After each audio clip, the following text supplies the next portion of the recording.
Hello दोस्तों, तो आज की इस वीडियो में मैं आपके लिए यंग कल्टीवेटर का एपिसोड नंबर 26 एक्सप्लेन कर रहा हूं। लेकिन जिन दोस्तों ने अभी तक इसके पिछले एपिसोड नहीं देखे तो उन एपिसोड का प्लेलिस्ट बनाकर मैंने उसका लिंक नीचे डिस्क्रिप्शन में डाल दिया है। जल्दी से जाकर आप सभी दोस्त उस प्लेलिस्ट में मौजूद सारी की सारी पिछली वीडियोस को चेकआउट कर सकते हैं। तो जैसा कि हमने पिछले एपिसोड में देखा था कि हाउचिन अपने फादर के रिलेटेड सारी की सारी जानकारियां हासिल करने के लिए ज़्याओ डायनेस्टी में मौजूद फॉरबिडन वैली में जाना चाहता था। लेकिन इस जगह तक जाने से पहले उसके लिए बहुत सारी रुकावटें आ रही थी, जैसा कि उनमें से एक जीशाओ भी शामिल था जो कि उसे इस जगह तक पहुंचने से रोक रहा था, जिसमें जीशाओ अपनी फायरबर्ड की पावर को यूज कर रहा था और उन्हें रोकने के लिए हाउचिन ने भी अपनी स्वॉर्ड पपेट की पावर को एक्टिव कर दिया था ताकि वो जीशाओ की फ्लाइंग बर्ड का अच्छे से मुकाबला कर सके। तो इस एपिसोड की शुरुआत भी बिल्कुल ही उसी ही सीन से शुरू होती है जहां पर हम हाउचिन को देखते हैं जो कि जीशाओ पर अभी भी काफी ज्यादा गुस्सा हो रहा था क्योंकि जीशाओ से आगे बढ़ने नहीं दे रहा था। इसलिए हाउचिन अपने स्वॉर्ड पपेट की पावर का यूज करते हुए जीशाओ पर अपनी एक लाइटिंग अटैक कर देता है। इन दोनों को लड़ता हुआ देखकर छोटी प्रिंसेस ने उन्हें देख लिया था, इसलिए वो फाइटिंग से उन्हें रोकने का कहती है। इसलिए हाउचिन भी अब नीचे आ चुका था, लेकिन जीशाओ उस पर काफी ज्यादा गुस्सा हो रहा था। छोटी प्रिंसेस की बात को मानते हुए हाउचिन भी अपने स्वॉर्ड पपेट की पावर को खत्म कर देता है और आगे बढ़ती हुई उनसे कहता है कि अब हमें कौन सा फैसला कर लेना चाहिए। साथ में हाउचिन जीशाओ से भी कहता है कि जीशाओ, ये तुम्हारा लास्ट वार्निंग था, इसके बाद मैं तुम्हें नहीं छोड़ूंगा। इसलिए वो गुस्से से वहां से चला जाता है। छोटी प्रिंसेस हाउचिन से कहती है कि हाउचिन, मैं जानती हूँ कि तुम हमसे काफी ज्यादा नाराज हो, लेकिन हमारे फादर तुम्हें इस मामले में जरूर जवाबदेह होंगे। हाउचिन भी उसकी बातें सुनकर निराश खड़ा हुआ था। साथ में छोटी प्रिंसेस उसे ये भी बताती है कि हमारे एम्पायर बिल्कुल ही बेलगाम हो चुकी हैं और वह हम पर काफी ज्यादा जुल्म भी करेंगे। इसलिए हाउचिन छोटी प्रिंसेस से कहता है कि अगर बड़ी प्रिंसेस मुझसे नाराज ना हो तो मुझे अपनी शनाख्त को कुछ देर के लिए छुपाना होगा, नहीं तो बहुत बुरा हो जाएगा। वो भी उसे कहती है कि मैं जानती हूँ कि तुम काफी ज्यादा मुश्किलात से गुजर रहे हो, लेकिन मुझे इस बात का भी इल्म है कि फॉरबिडन एरिया को कुछ ही दिनों बाद ओपन कर दिया जाएगा, तो मैं उम्मीद करती हूँ कि आप फॉरबिडन एरिया में जरूर जाएंगे। जिस पर हाउचिन उसे कहता है कि क्या तुम हमारे साथ नहीं जा रही हो। वो उसे बताती है कि तुम्हारे साथ वुशन जा रहा है जो कि छोटा प्रिंस था, लेकिन मैं नहीं जाने वाली हूँ क्योंकि मैं यहाँ पर अपनी मॉम के पास रुककर उसकी खिदमत करना चाहती हूँ और आप लोगों के साथ वुशन जाने वाला है। अब नेक्स्ट सीन में अगली सुबह होती ही हाउचिन अपने साथियों समेत उस जगह फॉरबिडन एरिया की तरफ निकल जाता है जिसमें वुशन भी उनके साथ ही शामिल था। साथ ही साथ में हम देखते हैं कि जीशाओ भी उन सभी लोगों को लीड कर रहा था। वो सभी के सभी लोग अब उस फॉरबिडन एरिया के करीब पहुंचा चुके थे, जिसे देखकर वुशन काफी खुश होकर कह रहा था कि हम फॉरबिडन एरिया के करीब आ गए हैं। और अगले सीन में हम देखते हैं कि वो उस जगह के करीब थे।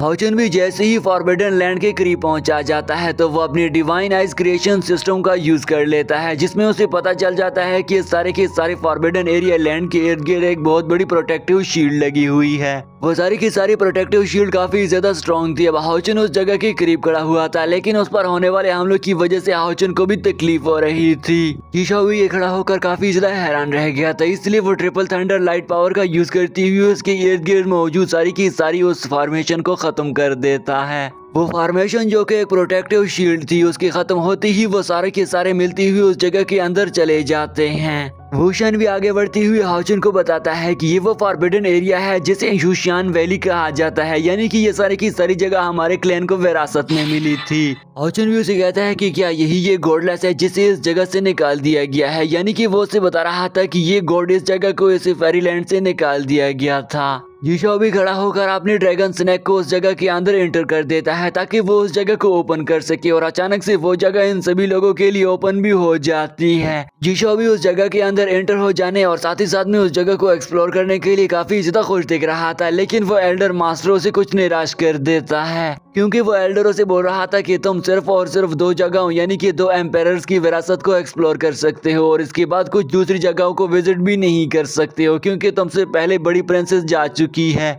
जीशाओ ये सुनकर कहता है कि मैं खुद ही अपनी सारी की सारी इनहेरिटेंस यानी कि विरासत को ढूंढ लूंगा। साथ ही साथ में वो अपने पास खड़े हुए बाकी सभी लोगों को भी बताता है कि तुम सभी लोग अपनी अपनी विरासत में जा सकते हो क्योंकि ये पोर्टल अब ओपन हो चुका है। इसलिए एक एक करते हुए वो सभी के सभी उस पोर्टल में एंटर होना शुरू हो जाते हैं ताकि वो अपने इनहेरिटेंस को ढूंढ सकें। उन सारे के सारे लोगों की उस जगह पर पहुंचते ही वो एक जगह पर खड़े हो जाते हैं जहां पर वो 9 स्टोन गेट्स को देख लेते हैं जो कि वहां पर एंशिएंट प्लेसेस पर जा रहे थे। हाउचन अपने पास खड़े हुए साथी से कहता है कि मैं तो सिर्फ और सिर्फ इनहेरिटेंस ऑफ शोयान वर्ल्ड में जाना चाहता हूँ, यानी कि मैं सिर्फ और सिर्फ शोयान में मौजूद उस एरिया में जाना चाहता हूँ जहाँ पर मुझे सिर्फ और सिर्फ अपनी फादर की विरासत मिल सकती है। लेकिन साथ ही साथ में हाउचन ये भी जानता था कि इस लैंड ऑफ इनहेरिटेंस में मेरे लिए इंटर होना काफी ज्यादा मुश्किल हो जाएगा, क्योंकि उसे फ्लैशबैक सीन में काफी ज्यादा मुश्किलात नजर आ रही थी। हाउचन को उसके फादर ने पहले ही बताया हुआ था कि ये जगह तुम्हारे लिए काफी ज्यादा मुश्किल हो ही सकती है, लेकिन ये जगह नामुमकिन नहीं है। इसलिए वो अपने सभी दोस्तों से कहता है